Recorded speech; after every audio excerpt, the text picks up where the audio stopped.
Pretérito Regular by Angela Kim and Andrew Chuck. Like in English, Spanish has many different tenses. In this presentation, we will be going over the pretérito form, or the past tense in Spanish. There are both regular and irregular pretérito tenses, but today we will be talking about the regular past tense. Now, as you can see on the screen, there are the conjugations for the AR verbs and the ER verbs, as well as the IR. And right now I'll be going over the AR verbs.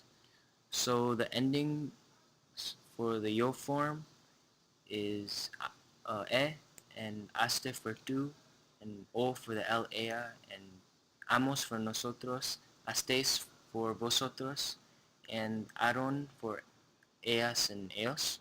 And the er and ir verb conjugations are the same. It's e for the yo form, iste for the tú form, io for the ea form, imos for the nosotros form, estéis for the vosotros, io for the ellos and ellas. These are some conditions for the use of pretérito. It can refer to actions that occur in a fixed time, actions that were performed a specific number of times, actions that occurred during a specific enclosed period of time, actions that are part of a chain of events, and lastly, in a change of mood, opinions, or feelings. Right now I'll be going over the actions that occur in fixed times. Now I'll be just going over one example, but as you can see there are three.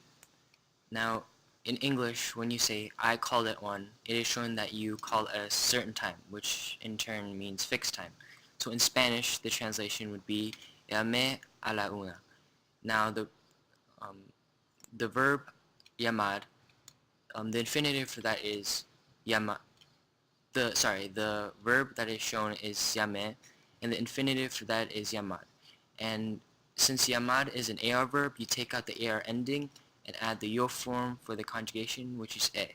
So in turn it would be llamé a la una. Here are some examples of actions that were performed a specific number of times. I'll be explaining only the first sentence and translating it to Spanish. I ran twice today.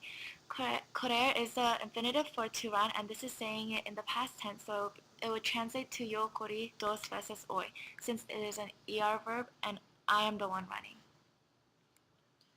Now, actions that occur during a specific enclosed period of time. One example could be the first sentence, he lived there for 5 years. The Spanish translation would be, él vivió ahí por 5 años.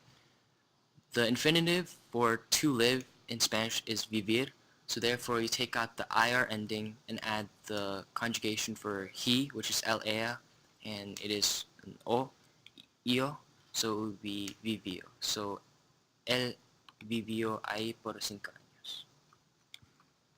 Here's an example of an action that was part of a chain of events. I bought a hat, sat down on a bench, and fell asleep. Comprar is the infinitive for to buy, sentar for to sit. So these two air verbs would become comprar and sente. Dormir is the infinitive for to fall asleep, and it is an ir verb, so it would become dormir. This sentence would translate to compré un sombrero, me senté en un banco y dormí. Now finally, the last reason you can use pretérito would be in sudden changes of moods, feelings, or opinions. And one sentence would be, I began to hate ice cream. Yo comencé a odiar helado. Now just like the other ones, comenzar would be the infinitive to begin. And since it is an AR verb, you take out the AR ending and add e because that is the conjugation for the yo form for the AR verbs. And that is the end. Thank you for watching. Thank you.